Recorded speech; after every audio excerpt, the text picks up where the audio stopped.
Okay, so I think if I were you, I would probably start with contouring because that's what's new to you. So you're gonna take the detail brush, this one, this end of it, the large end.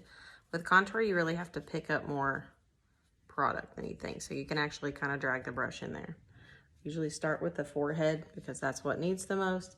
Start at my hairline and kind of pull it forward. And I have a lot of forehead, so I have to kind of cover the majority of it. That's not where I want the color. So for some people, it's just like they do one thin strip. And I'm kind of coming down at a triangle, like once I do the frame. So boom, boom, and I've left kind of a little triangle of light right there. It's kind of like a little palm tree, see that? Of lighter color. So that's what I'm gonna leave, and then I'm gonna pick up some more product. I'm gonna feel for my cheekbone, and I'm gonna come under it. Remember, it should look kind of crazy. And there's almost more towards the back, like it tapers off like that. You can see that shape. And if it doesn't do that, like right when I put it on there, I'll just blend it to where it does do that. Start at the back because the color, like I said, should start to kind of fade away at the front. So then if it didn't make that nice shape before, I just spread it out to where it does. Kind of spread it out at the back. And again, keeping those angles there. And then I just take whatever's left on the brush and pull that down beside my ear and here. Okay. Next, I'm going to take a little bit of that. Well, I've already got that brush there. I switched to a little bit cooler of a contour. It's called Shadow. And I pull that under my lower lip. And then I kind of gauge this on like how red my nose is this day. Sometimes while I already have the brush there, I'll go ahead and do the contour there. Sometimes my nose already like needs a little bit of a layer of makeup first, and then I can put this on at the end. So I'm gonna come back to it today. That's where your contour goes. Then I would switch to the buff brush, your full coverage brush, the larger side, because we're gonna do a larger area. The sides are basically the same, it's just the size. So when I wanna get in the small area, I'm gonna use the smaller one. When I get in the larger area, so I'm gonna do the larger one. That's where we're gonna go into your main shade. Sometimes I'm between two and I hit both of them, but with this, I'm not dragging it through like I did last time. Tap, tap, or same color, tap, tap, right? And this is called the buff brush because we're gonna buff it on, and this is what goes in the man's beard area.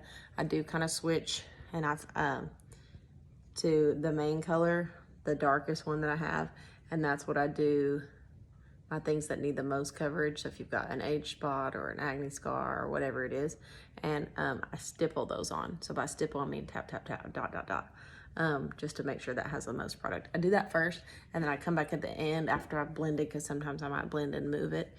The contour doesn't move as easily. That's why it's drier. That's why it's harder to pick up. But maybe as I'm blending, the highlight might, move a little easier, which is what's nice, because if you mess up, you just keep moving. So once I kind of have it placed, then I start to blend it around. But I at least hit those main areas first, so I made sure that they had good coverage. They don't get accidentally missed.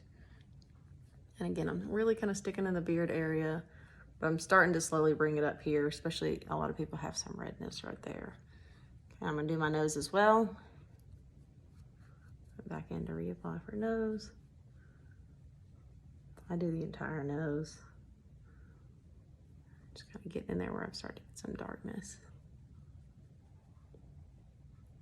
And then above that contour line. So now I'm gonna kind of pause for a second. So I still got some pink like running through, but now I wanna this is where I want the focus on my face. I wanna go to that little bit brighter color. So I'm gonna switch to the smaller side. I'm gonna switch to my brighter color. Again, sometimes I mix two. Sometimes I just do the lightest one because I've got 4 shades in here instead of 2. So I'm gonna go beside the eye and I'm pulling it up, and that's how what's gonna get some lift. I'm gonna go under my brow bone. You can do above the brow bone as well, but I don't want to get in there if there's a ton of texture. So there's that kind of little palm tree I was talking about. And then I can do the inner corners of my eyes as well, especially if they're deep set. That helps. So once I just kind of have it dipped on there, then we can start blending it around. I also love it on Cupid's bow, and then some people like to do their chin. That's just kind of optional. So that's where the lightest color goes, kind of your concealer color. And then I just start to blend it around. So I can go back to that large side now if I want, just to kind of do some quicker blending. And then once I have that blended around, I'll look and see about filling in this area. But I kind of, just like with the acne and age spots and stuff, I hit the areas I really want it, and then I blend it around. That way I know those colors had it. And I kind of see how far the product goes, if that makes sense. That way I'm not putting too much. Go. Kind of blend in what's light. And then I just look around, okay, like how much more product do I really need? Some people like to go ahead and cover the darkness on their eyes right there. So you could do that with either of the main colors. I probably like to use, it kind of depends on how dark they are, but I barely touch that in there. I usually only just do it with, I don't usually dip in to do a new one because I don't want a ton of texture there. It does hold your eyeshadow on a little bit, but you don't want too much. It does not take a lot. Okay, so we've really got the main stuff done. This is where I would like to have a third brush, particularly this one, to do the blush or even the blend brush. But to do this really light area under eye and then blush, because the two brushes, the detail and the whatever, they're both made for full coverage. So I don't love it for that area under eye. So for now, I'll kind of mix the main shade and the lighter color, and I'm just gonna be really easy. I mean, I barely touched it because I don't want too much product there.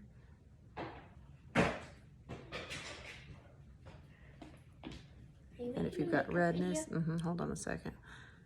And then we're gonna take our fingers to apply the blush. Hey, if you're watching, you'll see that it ends up really good, okay? Thanks, baby. Daddy was saying last night how much he really likes this makeup. So I kind of, blush is a preference. Most people like it concentrated like up here. It really depends. If your goal is to lift, then you want it back there. Some people even kind of make a C up toward their eyebrow. So we stay there. And then you can put that same color on your lips. I like to line it with the contour first. You take like a small brush like this, so the same contour color we used earlier. You can use that as a lip liner. So just everything's kind of multi-purpose, and I cannot wait. I just saw a video yesterday of using the contour in the brows, which I've done before, but applying it a different way. So I'm gonna try that in just a second. Not on your video. All right, so contour on your lips. I'm doing extra steps now, making it take longer, so sorry. We're still 7 minutes. It's faster when you're not explaining it to somebody. You'll get quicker. So there's a little contour on my lips. That's just gonna make them stand out better. And then you remember at the end, we're gonna do that little shine. Some shine there. And then after you have your lip color on, you can put a little shine in the center, and that it really, can you just see from back there? Like really makes your lips stand out. I might have done it too light. Some people contour their top lip. I don't have the lip shape for it. Okay, so this is where, since you don't have, so normally I would use this brush and I would just blend that back. And so if we're just using these two, I don't know the best one you might want to play around to blend that blush in with. You might just want to press it in, but I would probably just apply the blush with your fingers. And there you go, face is done. If, for example, like you brought your blush too far forward or something, cream is so forgiving, you can just, or like you brought your contour line too far forward, just go back into that main shade and be like, hey, blush, get back there. And just throw some more on it, like back up blush. See how I just, it was farther forward like this one, and I just brought it right back by just adding, you know, basically erasing it with the other color, with the highlight color. There we go. I'm going to put some blush back on. So I am going to use this brush because I just adore it. It's you get it with the bronzer. If you buy it with the bronzer, it's best because then you get the bronzer for only like $4. And I love the bronzer because I usually take it and go down my neck with it to make, make that not have a makeup line. I take it and swirl it in with this glow illuminator and make kind of just a sun-kissed, it's like self-tanner. But yeah, and then I take the illuminator and go on the tops of my cheekbones. Got some cereal making going on in the background, so I apologize for that. And I'm like, oh, look at my little button nose. Oh, and I'll come back and do that. My brush. So I'm gonna come back and do those lines on my nose that I forgot about. Okay, forgot about the contour. So you got two options. You can use the big end of the brush and stamp it like this. Stamp it. And you want to see them from the front. Just don't want to see it from the side. So once you have it stamped, I go under that far, anything that we don't. So I'm basically leaving like a little white dot of light, like look at my little button nose. And then we're blending these down the side. And then some people even like to I think it depends on the shape of your nose. Bring some of that over there. Like a little line so that they really got a button nose. That's it. That's all of it. Sorry that was so long. It doesn't normally take that long. Fast forwarding me trying a new brow trick that I had never tried before, and it turned out backfiring. Went a little rogue. Had to clean it up, but just pretend that's normal. I'm making this separate video because I forgot to say it and I don't want to edit a whole video. But at the very end, you'll just take the small end of that last brush and hit any age spots. Just kind of like the one I had already hit a little extra earlier. But once I've already blended everything, I'm like, oh, let me just hit that spot one more time. And that's it. So you're doing that with the small, so not this end, but the small end. I'm just going da-da-da. Or you can honestly do it with the small end of the other one either. Like just turned on the edge. But I just kind of look one last time. So yeah, that's your application tutorial with the detail and the buff brush. Like I mentioned in the video, you might want to grab the blend brush or the bronzer bundle, which comes with the B squared brush, and then you get the bronzer for like $4 because that's kind of what you're lacking.